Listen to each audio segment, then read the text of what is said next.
ఉంటూ మీరు నరకానికి పోతారా? కష్టపడుతూ, దుఃఖపడుతూ, వేదన పడుతూ, నిందలు భరిస్తూ, వేదనలు భరిస్తూ పరలోకానికి వెళతారా? నిర్ణయం మీదే. ఏది కావాలి? ధనవంతుడు కష్టపడలేదండి, ఎప్పుడు సుఖం, రోజుకో వస్త్రం, రోజుకో తిండి, పూటకో రంగు, రుచి మార్చుకుంటూ వెళ్ళినటువంటి వ్యక్తి ఒకేసారి ఇద్దరు చనిపోతారు. ఒకేసారి ఆన్ ది స్పాట్లో ధనవంతుడు చనిపోతాడు, ఆ పేదవాడు చనిపోతాడు. ఇద్దరు ఏమవుతారండి? ఇద్దరు చనిపోయిన తర్వాత ధనవంతుడిని పాతి పెడతారట. లాజరుని పాతి పెట్టేటువంటి వారు లేకపోయినా దేవుని దూతలు తీసుకెళ్ళిపోతాయట. ఎక్కడికి?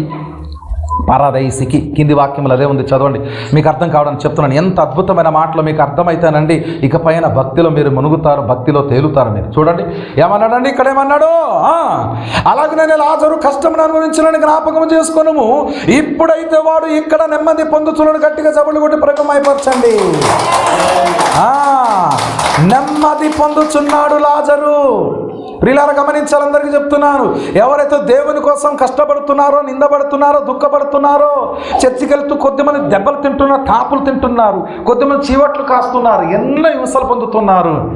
ఒకరోజు రాబోతుంది మీరు ఆనందముతో నింపబడతారు. ఒకరోజు రాబోతుంది పరలోకంలో యాతన లేకుండా సంతోషంగా ఉంటారు. ఒకరోజు రాబోతుంది మీకోసం పరలోకంలో దేవుని సముఖంలో ఆనందించగలుగుతారు. మీరు పరలోకంలో కోటాను కోట్ల దేవదూతల్లో ఏమండి కోట్ల మంది పరిశుద్ధుల మధ్యలో నువ్వు ఎంత ఆనందంతో ఉండగలుగుతావు. అక్కడ అంటున్నాడు కదా, ఇక్కడ ఏమంటున్నాడంట చివరి మాటలో చదువుతాం మనము, ఇప్పుడు వాడు ఇక్కడ నెమ్మది పొందుతున్నాడు. వాడంటే వాడు లాజరు, నీవు యాతన పడుతున్న స్తోత్ర, యాతన యాతన వేదన, కన్నీళ్ళు, అర్పులు, కేకలు, అబ్బా అయ్యా అమ్మా అయ్యా కాలిపోతున్నానని అర్పులు ఆ రోజు వస్తాయి.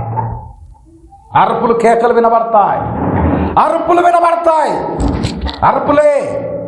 నీకు అర్పులు ఉండకుండా ఆనందం ఉండాలి అంటే ఇదే సమయం. నీకు మారు మనసు పొందు. అందరికీ చెప్తున్నా, త్రాగుడు బానిసైనటువంటి వారు విడిచిపెట్టండి, వ్యభిచారంగా బానిసైన వాళ్ళు విడిచిపెట్టండి, లోకాశలో ఉన్నటువంటి వారు విడిచిపెట్టండి. ఏమో ఇది నీకు లాస్ట్ వార్నింగ్ ఏమో, లాస్ట్ వార్నింగ్ ఏమో. జాగ్రత్త. స్త్రీలైనా పురుషులైనా ఎంతకాలం నటించి తిరుగుతావు నువ్వు? ఎంతకాలం? పాస్టర్ గారు చూడరు కదా, దేవుడు చూస్తాడు కదా, అంతే కదమ్మా. పాస్టర్ గారు చూడరు కదా, ఓకే, దేవుడు చూస్తాడు కదా. పాస్టర్ గారు ఇంటికి రాడు కదా, దేవుడు వస్తాడు కదా, అవునా కదా? ఇలాగెందుకు ఆలోచన రాదు మీకు? పాస్టర్కి తెలియదు కదా, దేవుడికి తెలుసు కదా, అవునా కదా? దేవునికి తెలియదు ఏముందండి, సర్వజ్ఞుడు అండి ఆయన. నీ హృదయంలో ఏముందో నువ్వు అనుకోకుండా ముందే చెప్పేస్తాడు ఆయన. అంతా తెలుసు. రేపేం చేయబోతున్నా అది కూడా తెలుసు. పేతురుకు ముందే చెప్పేస్తాడు, ఏమని? నువ్వు రేపు కోడికుండా 3 సార్లు మొక్కెత్తావరా ఆయన, ఎందుకు నీతి కబురు నోరు మూసుకోరా అన్నాడు. అంతే కదా? ప్రభా నీకోసం చచ్చిపోతాను ప్రభా, నీకోసం సాడడానికి సిద్ధము, చంపేయడానికి సిద్ధం ప్రభా, రమ్మని ఎవడొస్తాడు నేను ముట్టడానికి, ఆ సంగతి తెలుస్తా, ఇదిగో కత్తి తీసి కసక్కన పొడిచేస్తాను అన్నాడు. అప్పుడు అన్నాడు యేసుప్రభు, ఊరుకోవయ్యా దుడుకు పేతురువి, అంత కబుర్లు ఆడుతున్నావా? రేపు నువ్వేమంటావు తెలుసునా? రేపు యేసుప్రభు ఎవడన్నా జాంతనై ఆడెవడు అని నువ్వు బొంకెత్తావురా అన్నాడు. ఊరుకో ప్రభు నేను చెప్తాను. చెప్తావు చూడరా, నువ్వు చెప్పగానే కోడి కూస్తే ఇదే గుర్తు అన్నాడు. నిజంగా నేను చెప్పినట్టు రేపు జరగవలసిన సంఘటన వెంటనే ముందే చెప్పేశాడు ఆయన. ప్రభుని పట్టుకొని తీసుకెళ్తున్నప్పుడు కొద్దిమంది ప్రజలు అడిగారు, నువ్వు కూడా యేసుప్రభు శిష్యులు ఒకటి కదా, నాకు ఎవరు తెలియదు, యేసెవరేమో నాకు తెలియదు అన్నారు. ఇంకా కొంత దూరం ఇంకొకరు అడిగారు, యేసుప్రభు శిష్యులు నువ్వు కూడా ఉంటే నేను తిరిగిన చూసిన ఒక అమ్మాయి అడిగితే, అత్తే యేసేవాడో, ఆయన ముఖమేంటో, ఆయన రూపేంటో, ఆయన రంగు రుచి నాకు అస్సలే తెలియదు, ఆ పనికి మాలోడు అన్నట్టు తిట్టుకున్నాడట. ఇంకొకసారి ముందుకు వెళ్తే అగ్గి దగ్గర కూర్చొని అలా తెలమంట కాసుకుంటా అన్నాడు, నువ్వు కూడా యేసుప్రభు శిష్యులు ఒకటివి, నేను ఒకసారి చూసిన ఆయనతో ఉన్నప్పుడు అంటే అబ్బాయి ఆ యేసుప్రభు గారు నాకు అస్సలు తెలియదండి బాబోయ్, ఆయన మాట అసలు ఎత్తకుండా ఇలా కొంచెం ముందుకు వెళ్తే కొక్కరకో అని కోడి కూర్చుంది. ఎందుకు మాట చెప్పానంటే నువ్వు ఎవరివో ఎవరివో నీ బతుకంటే దేవుడికి ముందుగానే తెలుసు. అర్థమైందా? కావున మీరు అనుకోవచ్చు పాస్టర్ గారికి తెలియదు కదా, దేవునికి తెలుసు కదా. పాస్టర్ చూడాడు కదా, దేవుడు చూస్తాడు కదా. పాస్టర్ రాడు కదా, దేవుడు వస్తాడు కదా. ఆయనకి తెలియదు ఏముంది? ఆలోచనతో వినాలందరూ. కాబట్టి ప్రతి ఒక్కరు మనసు మార్చుకోండి. ఆ ధనవంతుడికి ఎంత చెప్పిన వినలేదండి. అతను గర్వం అహంకారంతోనే ఉన్నాడు. సో డబ్బుకైనా వాడికి గర్వం ఎక్కువ ఉంటుంది, లోబడరు, అణకువ ఉండదు, మెలకువ ఉండదు, లోబడి మనస్తత్వం ఉండదు. అలాంటి పరిస్థితులు ఆయన ఉంటారు. కాబట్టి ఈరోజు మీరు ఇక మాట బట్టి అర్థం చేసుకోండి. అక్కడ ఏం జరిగిందంటే ఆయన యాతన పడుతున్నాడట. అప్పుడు బుద్ధి వచ్చిందండి అతనికి. దెబ్బ తగిలితే నొప్పి తెలియదు కదా, అలాగే ఆయన బాధపడుతున్నాడు. 26 వాక్యం చదవండి, లూకా సువార్త 16:26 అంటున్నాడండి. అంతేగాక ఇక్కడ నుండి మీ యొద్దకు దాటగోరువారు దాటి భోజాలకుండునట్లు. చూడండి, ఇక్కడ నుంచి మేము అక్కడికి వెళ్ళడానికి, అక్కడ నుండి మీరు మా దగ్గరకు వచ్చేయడానికి. కొద్దిమంది అతి తెలివితో ఒరే మా ఆయనే కదా, ఏదో రకంగా చీర ఆయన ఇప్పేస్తానండి, పాష్ గారు పట్టేసుకోండి అటు అని చెప్పి వాళ్ళ ఆయనకి ఇచ్చేసి ఆ చీర పట్టుకొని లాగేస్తే బయటకు వచ్చేస్తామని అలాంటి ప్రయత్నాలు ఏమైనా చేస్తారేమో. ఏమంటే మీరు అనుకోదు పరలోకంలో చీరలు ఉంటాయా అని అంటే ఉండవు. అక్కడికి దేవదూతుల శరీరం ఉంటుంది. మీకు అర్థమవడానికి చెప్తున్నాను. చీర ఇప్పేసి భర్తను కాపాడి నరకాను విసిరితే ఆ నరకం నుంచి భర్త పట్టుకుని అలాగా మెల్లిగా అలా పైకి పరలోకంకి వచ్చేదంటే రాడు. నువ్వు ఎన్ని ప్రయత్నాలు చేయాలన్నా ఈ భూలోకంలో ఉన్నప్పుడు చెయ్యి. అర్థమైందా? భార్యలందరికీ చెప్తున్నాను, స్త్రీలు అయినటువంటి వారందరికీ చెప్తున్నాను, నీ భర్తను కాపాడుకోవాలి అనుకుంటే ఇప్పుడే.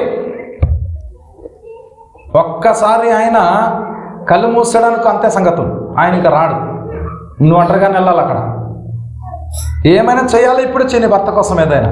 అలాగే నీ భార్య కోసం ఏమైనా చేయాలి ఇప్పుడు చెయ్యి. నీ భార్యకు మారు మనసు లేదా, భక్తిలో లేదా, విశ్వాసంలో లేదా, దైవికమంగా జీవితం లేదా, ఇప్పుడే చెయ్యేదైనా. నువ్వు చేయగలవు. నువ్వు చేయాలంటే ఇప్పుడు చేయలేదనుకో, ఎప్పటికీ చేయలేవు, అంతే లాస్ట్. ఇదే చివరి చూపు అనుకో. చనిపోతే మరి ఇంకంతే. పరలోకానికి నువ్వు వెళ్ళిపోయినా నీ భార్య అక్కడికి రాలేదు, అలాగే నీ భర్త అక్కడికి రాలేడు. ఎందుకంటే ఇద్దరు కలిసి వెళ్ళాలి అంటే భక్తి భావనతో మీరు జీవించాలి. ఇంకా కొన్ని మాట చదువున త్వరగా చూడండి ఏమంటున్నాడో మీకు అర్థం అవడానికి ఇన్ని చెప్తున్నాను నేను. ఓకే, అక్కడ ఏమన్నాడండి, మీరు ఇక్కడ దాటిపోకున్నట్లు అక్కడి వారు మా యొద్దకు దాటి రాజాలకుండునట్లు మాకును మీకును మధ్య మహా అగాధముంచబడిదని చెప్పాను. అదండి, మహా అగాధం ఒకటి ఉంది. ఇది దాటి అక్కడికి వెళ్ళిపోతే పడిపోతారు, రాలేడు. ఆడ దాటి ఇటు పడిపోతాడు, రాడు. అంతే, ఎక్కడో అక్కడే.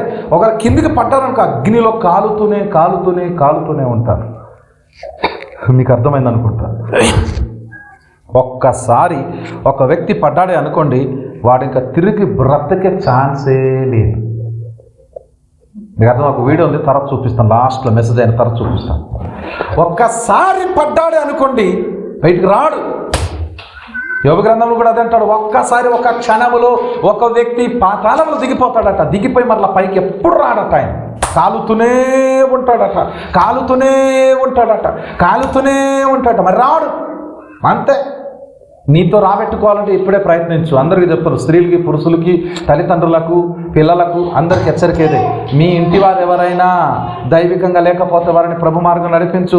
నువ్వు చచ్చిపోయిన తర్వాత నరకానికి వెళ్ళిపోయి ఆలోచించకు. చూడండి భక్తుడు ఏం చేస్తాడు, చివరిగా మీకు ఆ మాట చదివినిపించి ముగిద్దాం. చూడండి ఏమన్నాడు ఇక్కడ, చదవండి ఒకసారి. 27వ వాక్యం చదవండి. అప్పుడు అతడు, తండ్రి అలాగైతే నాకు 5 సహోదరులు ఉన్నారు. బుద్ధి వచ్చిందండి. ఎప్పుడు వచ్చింది బుద్ధి? ఎంతమంది ఉన్నారట? అంటే భూలోకంలో ఉన్నప్పుడు నాకు 5 అన్న తమ్ములు ఉన్నారండి, వారు కూడా నరకానికి పోతారన్న ఆలోచన ఇతనికి ఉంటే కదా వాళ్ళకు ఉండడానికి. మీకు అర్థమైంది అమ్మాయిన? మీరు అనుకోవచ్చు, ఏమయ్యా ఎస్ఐయా నాకు 5 అక్క చెల్లెలు ఉన్నారయ్యా, మాకు పెద్ద అక్క ఉంది, నడిపెక్క ఉంది, చిన్న అక్క ఉంది, నాకంటే కూడా చిన్న అక్క ఉంది, చెల్లెలు ఉంది అన్నట్టు అనుకోవచ్చేమో. ఈ వ్యక్తి ఎక్కడ ఆలోచిస్తున్నాడు? ఎక్కడ?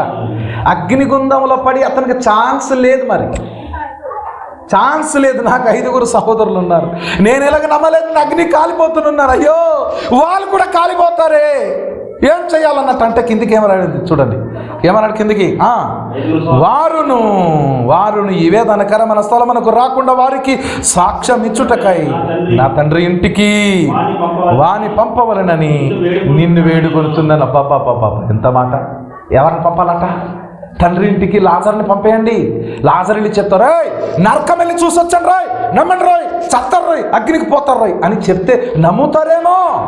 పంపండి, ఎలాగో నా పని అయిపోయింది, నేను కాలడమే నా బతుకు. ఉన్న 5 అయినా, 5 కుటుంబాలైనా, భార్య పిల్లలైనా వారైనా మారి ఈ వేదనకరమైన స్థలం రాకుండా ఉన్నట్లుగా చెప్పండి అయ్యా, మీకు దండం పెడతాను, ఎలాగ నా లైఫ్ క్లోజ్ అయిపోయింది, వారి లైఫ్ అయినా బాగుండాలి అని ఈ వ్యక్తి ఎక్కడి నుంచి కోరుకుంటున్నాడు? అసలు యాక్చువల్గా ఎక్కడ కోరుకోవాల్సి ఉండింది కదా? మరి ఈరోజు వింటున్న మీలో ఎంతమంది ఇక్కడ ఉండగానే మీ కుటుంబం కోసం కోరుతున్నారు? ఆలోచించండి. నీకు పాస్టర్ గారు కంట్రోల్గా వాక్యం చెప్తే నొప్పి కలుగుతుంది. కొద్దిమంది పాస్టర్ గారు ఉత్తునే అరవరమ్మా. ఇప్పుడు సరుకు లేని ఏమంటారు అది డొక్కు ఏమవుతుంది, బడబడబడబడమని వాడుతుంది. కానీ సరుకు ఉన్నది ఎప్పుడు ఉట్టిన సౌండ్ రాదు. సరుకు ఉన్నది సౌండ్ వచ్చిందంటే గట్టిగా తగిలిందని దాని అర్థం. అర్థమవుతుంది చెప్పింది. ఇప్పుడు ఒక ఖాళీ బండి పట్టి కొట్టిందానికి బుడు బడా అనే సౌండ్ వస్తుంది. కానీ ఒక పుల్లు లోడు బండి పట్టి దానికి పెద్ద చప్పుడే ఉండదు. నేను ప్రయాణం చేసి వస్తుంటే అక్కడ ఒక లారీ తిరగబడిపోయి అక్కడ డ్రైవర్ హెల్పర్ బ్రతికేరు లేదో తెలియదు, చింత చెట్టు గుర్తుకొని కిందకి పడిపోయింది. ఆ పక్కన ఊరు వాళ్ళు అంటున్నారు, సార్ అసలు చప్పుడే లేదండి, ఉదయం దొడ్లోకి వచ్చి పలకలు చేయడానికి వచ్చి చూసాము, నిన్న రాత్రి పడింది, ఇంత పెద్ద బండి పడిపోయింది, కొద్దిగా చప్పుడు కూడా రాలేదు. అండ్ ఎట్లా వస్తుంది, పుల్లు లోడు బండి. అలాగే ఎంటి బండి అనుకోండి, సౌండ్ పెద్దగా వస్తుంది. మీకు అర్థమవడానికి మాట చెప్పాను. అలాగే కొన్ని భారమైన మాటలు ఎలా ఉంటుందంటే చప్పుడు లేకుండా నీవు కీప్ క్వైట్గా ఉండాలి. ఆ మాటకు తిరుగు జవాబు నీకు ఉండకూడదు. అంతే, అంగీకరించి తీరాల్సిన నో ఛాన్స్ ఫర్ యూ. నీకు వేరే అవకాశం లేదు, ఇదే అవకాశం, ఇంకా చివరి అవకాశం. మారుతావా పోతావా, రెండే ఉన్నాయి. ఇప్పుడు అర్థమైందా? మార్చుకుంటావా పోగొట్టుకుంటావా? అందరికీ మార్చుకుంటారా పోగొట్టుకుంటారా? అగ్నిగుండములో వెళ్ళి ఏడుస్తున్నాడండి. నిజంగా ఆ ఏడుపు ఒక విధంగా బాధకరమైన ఏడుపే, కానీ ప్రయోజనం ఉందా? ఆయన ఏడుస్తే ఆయన తిరిగి వెళ్ళగలడా పరలోకానికి? వెళ్ళలేడు. తిరిగి ఇంటికి వెళ్ళలేడు. ఇతని ఏడుపు వాళ్ళ ఇంటి వరకు తెలియదు. ఇతని ఏడుపు వాళ్ళకి రక్షణ రాదు. ఏమండి ఎంత ఘోరం! బాగా మనసు పెట్టి ఆలోచించండి. చివరికి ఏమంటున్నాడు, లాస్ట్ ఛాన్స్ అంటున్నాడు. అయ్యా లాజర్కైనా పప్పు అంటే మా బరవో నీకు దండం పెడతాను. మా వాళ్ళు 5 అన్నదమ్ములు ఉన్నారు, 5 భార్య పిల్లలు ఉన్నారు, 5 కుటుంబాలు, 5 కుటుంబాలు ఉన్నాయి. వాళ్ళే కాకుండా మా ఊర్లో, మా పట్టణంలో, మా వీధిలో ఇంకా ఎన్ని కుటుంబాలు ఉన్నాయో.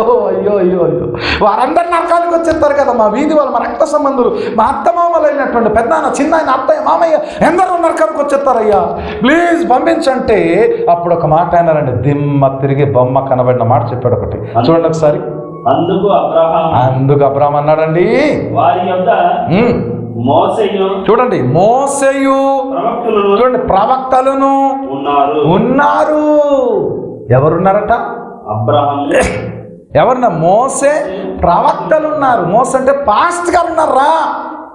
ఇంకా వేరే సేవకులు కూడా, మీ పాస్టర్ గారు మీ సంఘానికి పిలుస్తుంటే వచ్చేటువంటి వేరే సేవకులు కూడా ఉన్నారు. అర్థమవుతుంది? బోధపడుతుందా?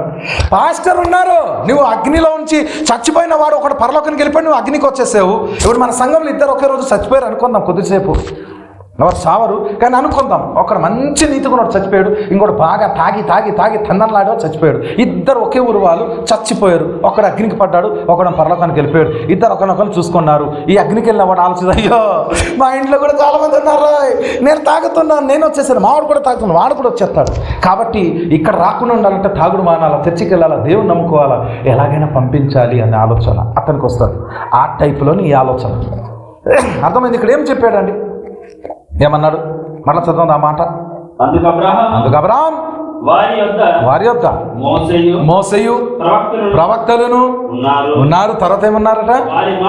వారి మాటలు వినవలెనని అతనితో చెప్పగా అతడు తండ్రివైన అబ్రహామా, అలాగనవద్దు, మృతుల నుండి ఒకడు వారి యొద్దకు వెళ్ళిన ఎడల వారు మారు మనసు పొందుతారని చెప్పాను. చూస్తారా, అబ్రాహాముకు బుద్ధి నేర్పిస్తున్నాడు. కొద్దిమంది పాస్టర్లకు బుద్ధి నేర్పి, ఇలా కూడా చెత్త అవుతుంది కదండి, నువ్వు నెత్తి మీద చేసి ప్రార్థన చేసి నేను చర్చికి రాపోయినా నీ ప్రార్థన చేసి అంటుంటారు. ఏమని ప్రార్థన చేయాలి? నీకు బేగ చచ్చిపోయి అగ్నికి పోవాలని చేయాలా? ఏం చేయాలి? కొద్దిమంది ఉంటారు చర్చికి రారండి, కానీ వాళ్ళ కోసం ప్రార్థన చేయాలి. ఎట్లా చేయాలి చెప్పండి? అలాంటి వాళ్ళు ప్రార్థనకి రారు, కానీ వాళ్ళకి ప్రార్థన చేసేయాలి, బాగా జరిగిపోవాలి.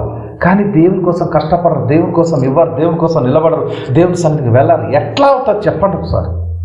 ఈ వ్యక్తి ఒక్కడు వెళ్ళి చెబితే నమ్ముతారు కదా, వెళ్ళు ప్రభు పంపించండి అని వేడుకుంటున్నాడు. ఒకడు చచ్చిపోయిన వాడు తిరిగి వెళ్ళి ప్రాణాలు తెలియ ఊర్లోకి చెప్తే అందరు నమ్ముతారు కదా. అంటే వారు వెళ్ళినా మీ ఊరు వాళ్ళు నమ్మరు. ఎందుకంటే బ్రతికి వెళితే దయ్యం వచ్చిందని పారిపోతారు, మరలా కొట్టి ఆడిని చంపేస్తారు. కాబట్టి ఏమన్నాడు తెలిసిన కింది వాక్యంలో ఏమన్నాడు చూడండి. ఏమన్నాడు చదవాలి. ఏమన్నాడు? వారి మాటలు వినవాలి. అందుకతడు మోసయు ప్రవక్తలను ఉన్నారు, వారు చెప్పిన మాటలు వినిన ఎడల మృతులలో నుండి ఒకడు లేచినను వారు నమ్మారని అబ్బా అతనితో చెప్పాను. అర్థండి సంగతి. చూసారా? మీకు అర్థమైందండి ఎంత ఘోరమైన మాటలు. మోసే ఉన్నారు, ప్రవక్తలు ఉన్నారు, వారు చెప్పినవి వినని ఎడల మృతులలో నుండి ఒకడు లేచినను వారు నమ్మరని అని చెప్పారు. వారు చెప్పిన వాక్యం ఉందిరా బాబు, అక్కడ పరిశుద్ధ గ్రంథం ఉంది, అక్కడ బైబిల్ ఉంది, అక్కడ వాక్యం బోధిస్తున్నారు. వారు చెప్పిందే నమ్మకపోతే ఒకడు చచ్చి ఉండి తిరిగి బతికిలు చెప్పినా నమ్మరు. అంతే కదా. ఈ ఊర్లో ఉదాహరణకు డొలేతవుడు ఉన్నాడు, చచ్చిపోయాడు కదా అనుకోండి, కొద్దిసేపు ఆడ బతికి వచ్చి వాళ్ళ ఇంటికి వెళ్ళి కూర్చున్నాడు అనుకోండి. రాముగాడే ఏం చేస్తాడు? గొడ్డలతో నరకే చంపేస్తాడు. ఎందుకంటే అమ్మాయి మా నాన్న దయ్యమే వచ్చాడు, మా పిల్లల మీద పడతాడు, చచ్చినట్టు ఉండొచ్చు కదా, మరలా ఎందుకు వచ్చాడు మాధవస్తాడు అని ఆడికి ఏదో చెప్పబోతుండే. నువ్వు చెప్పడం కదా, ఏం కాదు, నన్ను మరొకసారి నరికి చంపేస్తాడు ఆయన. మరి నేను చెప్పేది వినండిరా, నరక ముందు రాడు, నరకం తీసుకుందా సావును అని చెప్పి అతనికి చంపేస్తారు. కామన్ కాదు, నిజమైన జరుగుతుంది. ఈ ఊర్లో ఎవరైనా చచ్చిపోయి 3 రోజుల తర్వాత మరలా బతికి వచ్చి ఎవరో ఒక విషయాన్ని చెప్తాను రా ఈ ఊరు ప్రజలకు, ఈ గ్రామ ప్రజలకు, ప్రజలకు వినండి అంటే, ఒరే దయ్యం మాట్లాడుతుంటే ఊరోళ్ళందరికీ చంపి తినేస్తుంది, ఇప్పుడే చంపేద్దాం, పెట్రోల్ పోసి చంపేద్దాం అని చంపేస్తారు. ఆడ చెప్పేదే వినరు కానీ వెంటనే చంపేస్తారు. ఆడికి ఈ గ్యారం జరుగుతాయి. అలాగన్నట్టుగానే ఇక్కడ చెబుతున్నాడు ఏమని అంటే, దేవుని సేవకులు చెప్పిన మాట వినకపోతే, దేవుడు చెప్పిన మాటలు దేవుని సేవకులు చెప్తారు, ఆ మాట వింటే ఇక్కడికి రారు, వినకపోతేనే ఇక్కడికి వస్తారు. ఒకడు చచ్చినవాడు బతికిలు చెప్పిన వినే రకంగా లేరు మీ ఊరోళ్ళు, మీ కుటుంబం, మీ మనుషులు వినరు, కఠినం. అందుకే మీలాంటి వారికి ఇదే తగిన శిక్ష అని చెప్పేశాడు. Praise the lord. ఇప్పుడు చెప్పండి, ఇష్టం వచ్చినట్టు తిని తాగి తిరిగి నరకానికి పోయి అయ్యా అబ్రామా కాపాడు అని అన్నాడు ధనవంతుడు అడిచినట్టుగా మీరు ఏడుస్తే మీ ఏడుపులకు అని అర్థం ఉందా? అర్థం లేదండి. చెప్పండి, స్త్రీలందరూ చెప్తాను, చెప్పండి. మీ ఇంటి వాళ్ళెవరైనా అగ్నికి ఆముతాయి కాలిపోతుంటే పైనుంచి కిందికి చూసుకుంటారు. ఇప్పుడు లాజరు కూడా ధనవంతుడిని చూసుంటాడా లేదా? చూసుంటాడు కదా. ఓహో, ఆయన ఏమనుకుంటాడు? ఒకసారి మామూలుగా కామన్ సెన్స్గా ఆలోచించండి. ఏమనుకొని ఉంటాడు? అవరా నువ్వు పెద్ద ధనవంతుడిని బిల్డప్ కొట్టేవరా, ఇప్పుడు ఎక్కడ ఉన్నావురా అని ఉండొచ్చా లేదా? అనకపోయిన మనసులైనా అనుకుని ఉంటాడు, ఖచ్చితంగా అనుకుని ఉంటాడు. ఆయనకి తెలుసు లాజర్కి నేను చనిపోయినా దేవుని సన్నిధానంలో నేను ఉంటాను. కానీ లాజర్ వెళ్ళినటువంటి స్థాయి అతను కూడా వెళ్ళాల్సిందని వెళ్ళలేదు, అతను మాట వినలేదు. ఈరోజు మీరు కూడా మాట వినకపోతే అది గతి పట్టు. ఆ పరిస్థితికి రాకుండా ఉండాలని స్వయంగా దైవకుమారుడు యేసుక్రీస్తు భూలోకానికి వచ్చి మార్గం చూపించి వెళ్ళాడు ఆయన. ఆ మార్గం గుండా వెళితే మనం ఎవరు కూడా నరకానికి పోము, అగ్నికి ఆహుతైపోము, నరక శిక్ష తప్పించబడింది. పరలోకం మన కోసం ఏర్పాటు చేయబడింది, స్థలం ఏర్పాటు చేయబడ్డది. అక్కడికి వెళ్ళాలి అంటే మారు మనసు పొందాలి. గర్వం ఉండకూడదు, అహంకారం ఉండకూడదు, పాపం ఉండకూడదు, లోపం ఉండకూడదు, దేవుని కోసమే ఉండాలి. ఆయన అని ఉండొచ్చేమో, ఏమనుకుంటా నేను ఈ భూలోకం ఎంత ధనవంతుడిగా ఉండేది తెలుసునా నీకు అని ఉండొచ్చు. నీవు ధనవంతుడు అయితే ఎవరు కావాలని భూలోకంలో ఉండేవేమో, ఇక్కడ చల్తానై నై చలేగా అని ఉంటాడేమో. Praise the lord. అంతే కదా. కొద్దిమంది ఎవడరా తెలుసునా, నేను ఎవడనుకుంటున్నా, నువ్వెవడైతే నాకేంటి అంటాడు. అక్కడ నువ్వు ఎవడైతే ఎవడు కావాలరా బాబు, నువ్వు చేసిన తప్పులకి శిక్ష అనుభవించు అంటాడు. అక్కడ ధనవంతుడు తన హోదా, స్థాయి, తన డబ్బు, ఆస్తి, పలుకుబడి ఏది పనికిరాలేదు, వెళ్ళిన నరకంలో దబ్బన పడ్డాడు, కాలి సచ్చాడు. కాబట్టి వింటున్న మీలో ఎవరైనా మనం ఎవ్వరం కూడా అలాంటి శిక్ష అనుభవింపకుందుముగాక. ఆ పరిస్థితి ఊహిస్తేనే భయంకరంగా ఉంటుంది. అక్కడికి ఎవ్వరు వెళ్లకుండా ఉండాలి. పరలోకంగా దేవుడున్న లోకంలో, దేవుడున్న దేశంలో, దేవుడున్న రాజ్యంలో వెళ్ళి ఆయనతో పాటు యుగాలు తరతరాలు జీవించాలి అంటే ఇంత కంట్రోల్ అవసరము, ఇంత భక్తి అవసరం, కుటుంబ ప్రార్థన అవసరం, ఉపవాస ప్రార్థన అవసరం, ప్రతి ఆదివారం తప్పకుండా ఆరాధనకు రావాల్సిన అవసరం ఉంది. దేవుని కోసం నిలబెట్టుకోవాలి. మనకు కలిగిన ధనముల నుంచి, సమయముల నుంచి, ఆస్తిల నుంచి భాగం ఇవ్వాలి. ప్రభు కోసం ఖర్చు చేయాలి, ప్రభు కోసం నిలబడాలి. ఇవన్నీ చేయకపోతే పరలోకంకి రాలేము. డిసైడ్ చేసుకోండి. ఏది కావాలి? పరలోకం కావాలా? చెప్పింది వినండి. కావాలా? వెళ్తారా? కొత్తగా స్లాబ్ ఇల్లు కట్టామండి, ఇక్కడ బతుకుతాం అన్నట్టుగా ఉంది ఆ పిల్ల. నువ్వే ఆ ఇల్లు చక్కగా బతికేస్తాను. ఆ ఇల్లు మీద పెద్ద రాయి, ఆ కొండ విరిగి పట్టి దెబ్బన పడ్డది అనుకో, అప్పుడేమో ఒక కారు చాలా మూర్ఖుడు కనీసం చూసి చెట్టు కొమ్మలు విరిగి పడుతున్న కారు ఆపాలి కదా. పనికి మాలోడు ఏం చేశాడంటే చాలా ఫాస్ట్గా వెళ్ళిపోయాడు. ఈలోగా చెట్టు మొత్తం తిరిగిపోయి కారుకి అమ్మేసింది. పాపం అరుపులు వింటుంటే నాకు చాలా ఏడుపు వచ్చింది. చిన్నపిల్లలు ఉన్నారు, స్పాట్లో 2 చచ్చిపోయారు. ఇంకొక పిల్లకి అమ్మేసింది, కాళ్ళ విరిగిపోయింది. వెనక ఒక ఆడ మనిషి ప్రాణాలతో నొక్కేసింది. చాలా కష్టపడి తర్వాత ఏమైంది అటు తెలియదు. ప్రార్థన చేయండి, మా వాళ్ళే కొద్దిమంది ఉన్నారు అక్కడ. ఎంత బాధ, కొద్దిమంది మూర్ఖత్వం. ఏమాత్రంలో చూసుకున్నా మన ఎవడు ధనవంతుడు ఏమయ్యాడు? ఎక్కడికి వెళ్ళాడు? ఎప్పుడు బుద్ధి వచ్చింది? ఎప్పుడు వచ్చింది బుద్ధి? మీకు ముందే రావాలా, అక్కడికి వెళ్తే రావాలా? చెప్పండి, మీరు చెప్పండి. పురుషులు ముందే రావాలండి. ఎప్పుడు రావాలి బుద్ధి? అక్కడికి వెళ్ళక ముందే రావాలి, తెలుసుకోవాలి. మీకు ఎప్పుడు రావాలి? ఇది ఇక్కడ నవ్వులాట కాదురా నాయన, రోమాలు నిక్కబడుతున్నాయి, నిలుస్తున్నాయి. చెప్తున్నా, నాకు గుండె తడ పుట్టుకొస్తుందమ్మా నాయన. ఇంత ఘోరం అండి బాబోయ్. కానీ అతను ఏడ్చిన ఏడ్పులో నాకు కనెక్ట్ అయింది ఒకసారి. ఈ వాక్యం చదివి చాలా ఏడ్చాను నేను. ప్రభా, మా ఇంట్లో వాళ్ళు అప్పటికి ఎవ్వరికి రక్షణ పొందలేదు. మా నాన్న గురించి, మా అమ్మ గురించి, మా తమ్ముళ్ళ గురించి, మా కుటుంబం చాలా ఏడ్చానండి.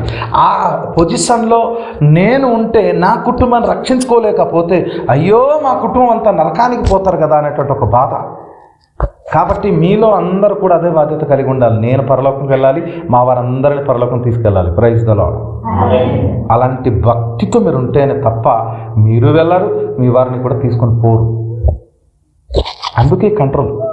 అందుకు చర్చికి రామని చెప్పేది, ఉపవాసం చేయమని చెప్పేది, కుటుంబ ప్రార్థన చెప్పేది, భక్తి కలిగి ఉండండి అని చెప్పేది, అలవాట్లు మానండి అని చెప్పేది. మిగతా చర్చిలో ఉన్నాయి, చల్తా హై లేకిన్ ఇద్దరు నై చాలేగా. ఇక్కడ నడవదు. అలాంటి చర్చలు నడుస్తాయి. చర్చిలోనే కైని పొట్లం హల్లెలూయా ఒకటి నోట్లో పెట్టుకున్నాం హల్లెలూయా అనేసరికి పూర్వమన ఎగిరిపోయి కంట్లో పడిపోయింది. ఒక ఆవిడ వచ్చి జుత్తు పట్టి కొడుతుంది. ఒకటి కైని నోట్లో పెట్టి హల్లెలూయా చెప్పేటువంటి చర్చలు కూడా కొన్ని ఉన్నాయి. ఇక్కడ నడవదు అలాంటిది. ఒకవేళ మనల్ని ఇప్పటిదాకా నేను ఎవరి నోట్లో అది చూడలేదు. కొద్దిమంది ముందే ఆల్రెడీ లోడ్ అయిన వాళ్ళు చూసాను తప్ప నా కళ్ళ ముందర ఎవరు కనబడలేదు ఇప్పటిదాకా. మంచిదైంది, ఇక ఎప్పుడు కనబడకుండాను గాక. అది కొద్దిమంది ఉన్నారు మందు బాబులు, కానీ వాళ్ళు తాగుతున్నప్పుడు నేను చూస్తే మాత్రం ఆ బాటిల్ తీసుకొని చక్కగా జేబులు పెట్టుకొని వెళ్ళిపోతాను అనుకుంటున్నారా? ఏం చేసి ఉంటాను చెప్పండి. ఈ మగ పురుషులే ఉన్నారు ఇక్కడ. 5గురో 7గురో ఎంతమంది, 10 మంది 20 మంది 30 మంది కనబడుతున్నారు కదా. వీళ్ళే కనుక ఆ పని చేస్తుంటే నాలాంటి వాడు చూస్తే ఏం చేస్తారు అనుకుంటున్నారు? పోనీ మీరే చూసారనుకున్నా, మీరేం చేస్తారు? ఏం చేస్తారు మీరు? 2 బాటిల్, ఒక బాటిల్ లాక్కెళ్ళిపోతారా? ఒక బాటిల్ ఇంటికి వస్తే చూస్తాం, ఒకటి మీరు ఎలా కసరు కదా కానీ అని అంటారు. ఏం చేస్తారు మీరు?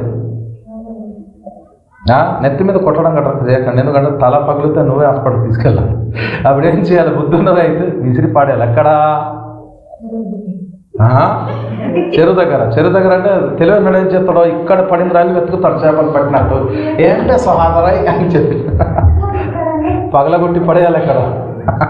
అవునా కదా? కాబట్టి వీళ్ళారా, చాలా లోతైన విషయాలు. నరకంలో వెళ్ళి ఆ వ్యక్తి బాధపడుతున్నాడు. ఎలాగో నేను పోయాను, మా వారాన్ని ఇక్కడ రాకూడదంటే అక్కడ ఫైనల్ జడ్జిమెంట్ డిసైడ్ అయిపోయింది. ఏంటంటే వారు ప్రవక్తల మాటలు అంటే దేవుని సేవకుల మాట వింటే ఇక్కడికి రారు, వినకపోతే నువ్వు ఎలా కాలుతున్నావు వారు కూడా వస్తారు, కాలుతారు. ఎంత ఘోరం.